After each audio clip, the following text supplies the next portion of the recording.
Hi అండి, అందరికీ నమస్కారం. Welcome to our channel. ఈరోజు మనం ధనుర్మాస శనివారం సందర్భంగా వెంకటేశ్వర స్వామికి ఎంతో ప్రీతికరమైన మాసం, అలాగే ఎంతో ప్రీతికరమైన రోజు. ధనుర్మాసపు శనివారం రోజు వెంకటేశ్వర స్వామి యొక్క లీలలు, అలాగే అతని యొక్క మహిమల గురించి ఈరోజు ఈ వీడియోలో తెలుసుకుందాం. ఇక వీడియోలోకి వెళ్ళిపోదాం. కశ్యప నేతృత్వంలో ఋషులు గంగానది ఒడ్డున యాగం చేయడం ప్రారంభించారు.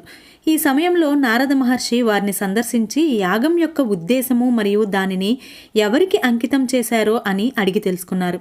ఋషులు సమాధానం చెప్పలేక భృగు మహర్షిని మార్గనిర్దేశం చేశారు. అత్యున్నత దేవతను నిర్ణయించడానికి భృగు బ్రహ్మ, శివుడు మరియు విష్ణువులను సందర్శించాడు. ముందుగా భృగువు సత్యలోకానికి వెళ్ళాడు. సరస్వతికి హాజరైన బ్రహ్మ తన 4 తలల్లో వేదాలను పఠించడం మరియు భృగువు ఉనికిని విస్మరించడం అతను కనుగొన్నాడు. బ్రహ్మ పూజకు అనర్హుడని తేల్చి భృగువు కైలాసానికి బయలుదేరాడు. కైలాసం వద్ద శివుడు పార్వతితో గడపడం చూశాడు భృగువు. భృగువును గమనించిన శివుడు ఆ చొరబాటుకు కోపాద్రిక్తుడై అతన్ని నాశనం చేయడానికి ప్రయత్నించాడు. భృగువు శివుణ్ణి చెప్పించి వైకుంఠానికి బయలుదేరాడు. వైకుంఠంలో భృగు విష్ణువు ఆదిశేషుని పాదాల వద్ద లక్ష్మితో విశ్రాంతి తీసుకుంటున్నాడు. విష్ణువు యొక్క స్పష్టమైన ఉదాసీనతతో, కోపంతో భృగువు విష్ణువును ఛాతిపై తన్నాడు. ప్రతీకారం తీర్చుకోవడానికి బదులుగా విష్ణువు క్షమాపణలు కోరాడు మరియు అతని నొప్పిని తగ్గించడానికి భృగుడి పాదాలను నొక్కాడు. తద్వారా దేవతలపై అధికారం ఇచ్చిన భృగుడి పాదంతో ఉన్న కన్నును తొలగించాడు. విష్ణువు యొక్క వినయం మరియు అత్యున్నత స్వభావాన్ని గురించి భృగువు విష్ణువును సర్వోన్నత దేవతగా ప్రకటించాడు. ఋషులు తమ త్యాగాన్ని విష్ణువుకు అంకితం చేయాలని నిర్ణయించుకున్నారు. ఇక వరాహ అవతారం గురించి. ప్రళయకాలంలో విశ్వం నీటిలో మునిగిపోయింది. విష్ణువు తెల్లటి పంది రూపంలో హిరణ్యాక్ష అనే రాక్షసుడిని సంహరించి భూమిని నీటి నుంచి పైకి లేపాడు. ఈ ప్రదేశం వరాహ క్షేత్రంగా ప్రసిద్ధి చెందింది. మహాలక్ష్మి వైకుంఠాన్ని విడిచిపెట్టిన తర్వాత విష్ణువు వెంకటకొండపై ఒక పుట్టలో నివసించాడు. బ్రహ్మ మరియు శివుడు విష్ణువుపై జాలిపడి అతనికి సేవ చేయడానికి ఆవు మరియు దూడల రూపాలను ధరించారు. ఒక చోళరాజు వాటిని కొనుగోలు చేశాడు మరియు ఆవు ప్రతిరోజు విష్ణువుకు ఆహారం పెట్టింది. ఒక ఆవు కాపరి ఈ విషయాన్ని గుర్తించి ఆవుకు హాని కలిగించడానికి ప్రయత్నించాడు. విష్ణువు ఆమెను రక్షించడానికి చీమల పుట్టలో నుంచి లేచి గోవుల గొడ్డలి దెబ్బను అడ్డుకున్నాడు. ఆవుల కాపరి చనిపోయాడు. చోళరాజు విష్ణువు చేత శపించబడ్డాడు. విష్ణువు శ్రీ పద్మావతిని వివాహం చేసుకొని ఆకాశరాజు సమర్పించిన కిరీటం ధరించడంతో ఈ శాపం ముగిస్తుంది. ఇక యశోద దేవకీ కుమారుడైన శ్రీకృష్ణుడిని అతని చిన్న సంవత్సరాలలో పెంచింది. యశోద రుక్మిణితో శ్రీకృష్ణుని వివాహాన్ని చేసే వరం పొందలేదు మరియు ఆమె చాలా బాధగా ఉంది. శ్రీకృష్ణుడు తన తదుపరి అవతారంలో శ్రీనివాసునిగా, వకులాదేవిగా వచ్చే జన్మలో ఆమె కోరికను తీరుస్తానని వాగ్దానం చేశాడు. ఈ వకులాదేవిని వరాహస్వామి శ్రీనివాసుని సేవించడానికి పంపారు. శ్రీనివాసుడు వెంకటాచలానికి వచ్చే వరకు ఆమె హాజరవుతూ ఉన్నది. కొంతకాలం తరువాత చంద్రజాతికి చెందిన ఆకాశరాజు అనే తొండమండలాన్ని పరిపాలిస్తున్నాడు. అతనికి తొండమాన్ అనే సోదరుడు ఉన్నాడు. ఆకాశరాజుకు చాలా కాలం నుంచి ఎటువంటి సమస్య లేదు కాబట్టి సంతానం కోసం యాగం చేయాలనుకున్నాడు. అతను స్వయంగా బలి కోసం నేలను దున్నుతుండగా అతని నాగలి భూమిలో కమలంగా మారింది. రాజు కమలాన్ని పరిశీలించగా అందులో ఒక ఆడ శిశువు కనిపించింది. రాజు ఒక యాగం చేసే ముందు కూడా ఒక బిడ్డను కనుగొన్నందున సంతోషించాడు మరియు దానిని తన రాజభవనానికి తీసుకువెళ్ళి తన రాణికి సంరక్షణ కోసం ఇచ్చాడు. ఆ సమయంలో అతను ఒక వైమానిక స్వరం విన్నాడు. అది, ఓ రాజా, మీ బిడ్డలా చూసుకోండి మరియు అదృష్టం మీకు వస్తుంది అని విన్నాడు. ఆమె కమలంలో కనిపించడంతో రాజు ఆమెకు పద్మావతి అని పేరు పెట్టాడు. కాలక్రమేణా యువరాణి పద్మావతి ఒక అందమైన కన్యగా ఎదిగింది మరియు చాలామంది దాసీలు హాజరయ్యారు. ఒకరోజు ఆమె తన పరిచారకులతో కలిసి ఒక ఉద్యానవనంలో పూలు కోస్తూ కాలం గడుపుతుండగా నారదుడు ఆమె వద్దకు వచ్చాడు. అతను ఆమె శ్రేయోభిలాషి అని, ఆమెకు భరోసా ఇస్తూ ఆమె భవిష్యత్తును చదవడానికి తన అరచేతిని చూపించమని అడిగాడు. ఆమె స్వయంగా విష్ణువు యొక్క జీవిత భాగస్వామి కావాలని అతను ముందే చెప్పాడు.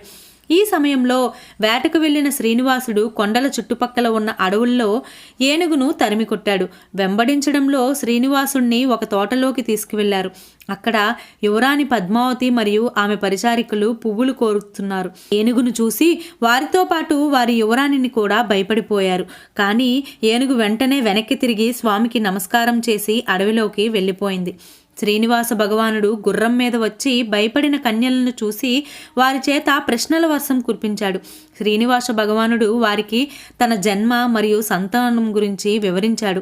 అతను వారి యువరాణి మరియు ఆమె తల్లిదండ్రులు మరియు పుట్టుక గురించి ఆరా తీశాడు.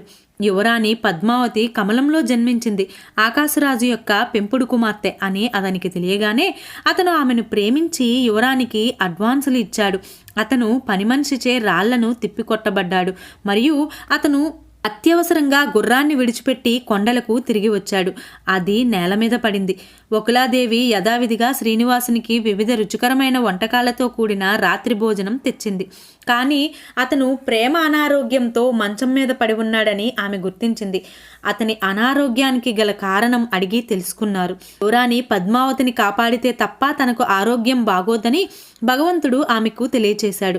వకులాదేవి యువరాణి గురించి, ఆమె ఎవరో మరియు అతను ఆమెను ఎలా ప్రేమించాడో చెప్పమని కోరింది. భగవంతుడు ఆమె పూర్వజన్మ వృత్తాంతము మరియు ఆమెను వివాహం చేసుకుంటానని వాగ్దానము చేశాడు. పూర్వం లక్ష్మీదేవి అడవుల్లోకి ఋషి ఆశ్రమంలో వేదవతిగా ఉండేది. ఆ సమయంలో లంకాధిపతి రావణుడు అక్కడికి వచ్చి ఆమెను ప్రలోభ పెట్టడానికి ప్రయత్నించాడు. వేదవతి కోపం పెంచుకొని అతని మరణానికి దారితీస్తుందని శపించింది. ఆమె మాటలను నెరవేర్చడానికి వేదవతి అగ్నిలోకి ప్రవేశించింది. అయితే అగ్నిదేవుడు ఆమెను రక్షించాడు. అతను వేదవతిని తన ఇంటికి తీసుకెళ్లి ఆమెను తన భార్యకు అప్పగించాడు. రాముడు మరియు లక్ష్మణుడు లేని సమయంలో రావణుడు పంచవటి నుండి సీతను తీసుకువెళ్ళబోతున్నప్పుడు అగ్నిదేవుడు ప్రత్యక్షమై రావణుణ్ణి తప్పించుకోవడానికి రాముడు తన వద్ద ఉంచుకున్న నిజమైన సీతగా రావణుడికి వేదవతిని సమర్పించాడు. రావణుడు వేదవతిని నిజమైన సీతగా భావించి లంకకు తీసుకెళ్లాడు. అగ్నిదేవుడు సీతను తన ఇంటికి తీసుకువెళ్లి తన భార్య స్వాహాదేవిని చూసుకోమని కోరాడు. రావణ సంహారం తరువాత రాముడు తిరస్కరించినప్పుడు వేదవతి మంటల్లోకి ప్రవేశించింది. అప్పుడు అగ్నిదేవుడు రాముడికి నిజమైన సీతను అర్పించాడు. ఆమె పక్కన ఉన్న మరో మహిళ ఎవరని రాముడు ఆమెని ప్రశ్నించాడు. లంకలో 10 నెలల పాటు తన కోసం అన్ని హింసలు అనుభవించిన వేదవతి అని సీత రాముడికి తెలియచేసి తనను కూడా తన జీవిత భాగస్వామిగా అంగీకరించమని రాముణ్ణి కోరింది. కానీ రాముడు ఆమె అభ్యర్థనను తిరస్కరించాడు. అతడు తన జీవితకాలంలో ఒకే భార్యను మాత్రమే కలిగి ఉండాలనే విధానానికి వివాహం చేసుకున్నాడు మరియు ఆమె తదుపరి జన్మలో పద్మావతిగా వివాహం చేసుకుంటానని వాగ్దానం చేశాడు. అతను శ్రీనివాస రూపాన్ని తీసుకున్నప్పుడు ఆకాశరాజు కుమార్తెగా జన్మిస్తుంది అని చెప్పాడు.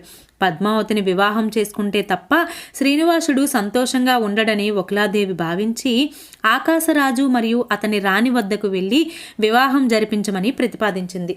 దారిలో ఆమె శివాలయం నుండి తిరిగి వస్తున్న పద్మావతి సేవకులను కలుసుకుంది. ఆమె పద్మావతి ప్రేమ అనారోగ్యం గురించి వారి నుండి తెలుసుకుని వారితో పాటు రాణి వద్దకు వెళ్ళింది. ఆకాశరాజు మరియు అతని రాణి ధరణీదేవి తన కుమార్తె ఆరోగ్యం గురించి ఆందోళన చెందారు. వెంకటకొండకు చెందిన శ్రీనివాసుడిపై పద్మావతి ప్రేమ గురించి తెలుసుకున్నారు.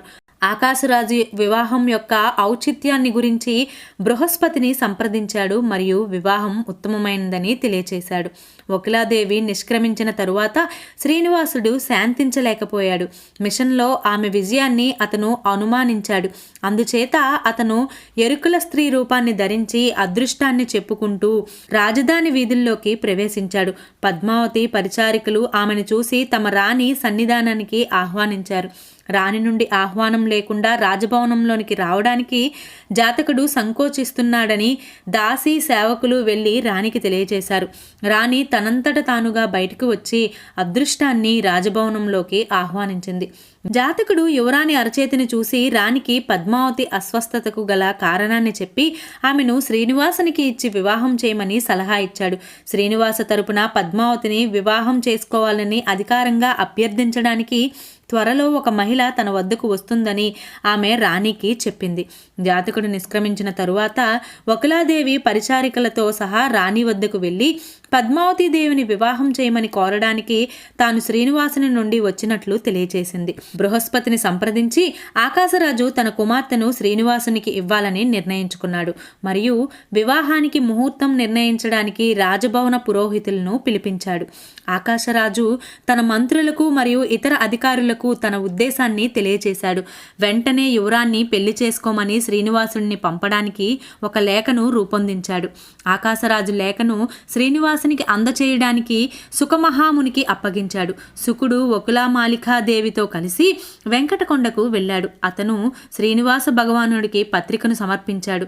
అతను సంతోషించాడు మరియు పద్మావతి కోసం తన దండను అతని ద్వారా పంపాడు. వెంటనే శ్రీనివాసుడు యువరాణి పద్మావతితో తన వివాహానికి వారి సమ్మతిని గెలవడానికి దేవతల సమావేశానికి పిలుపునిచ్చారు. వివాహం ఖర్చుల కోసం కుబేరుడు స్వామికి డబ్బు ఇచ్చాడు. శ్రీనివాస భగవానుడు తన భార్యలు మరియు బ్రహ్మ మరియు శివుడు అతని వాహనం గరుత్మంతునితో కలిసి ఆకాశరాజు నివాసం కోసం బయలుదేరాడు. ప్రవేశ ద్వారం వద్ద స్వామిని ఆకాశరాజు సకల మర్యాదలతో స్వాగతించి ఏనుగుపై ఊరేగింపుగా ప్యాలెస్కు తీసుకువెళ్లారు. దేవతలందరి సమక్షంలో శ్రీనివాసుడు యువరాణి పద్మావతి చేతిని పట్టుకొని ఆమెను వివాహం చేసుకొని ఆకాశరాజు ఆశీర్వాదాలను పొందాడు. ఇదండి మరి శ్రీ వెంకటేశ్వర స్వామి యొక్క ఔన్నత్యం, అలాగే శ్రీ వెంకటేశ్వర స్వామి పద్మావతి కళ్యాణంలో జరిగిన ఒక గొప్ప సన్నివేశం. సో ఈ వీడియో మీకు నచ్చిందని అనుకుంటున్నాను. నచ్చినట్టయితే తప్పకుండా లైక్ చేయండి. అలాగే మీ ఫ్రెండ్స్ అండ్ ఫ్యామిలీ మెంబర్స్కి షేర్ చేయడం అస్సలు మర్చిపోవద్దు. మరో మంచి వీడియోతో మీ ముందు ఉంటాను. Thanks for watching.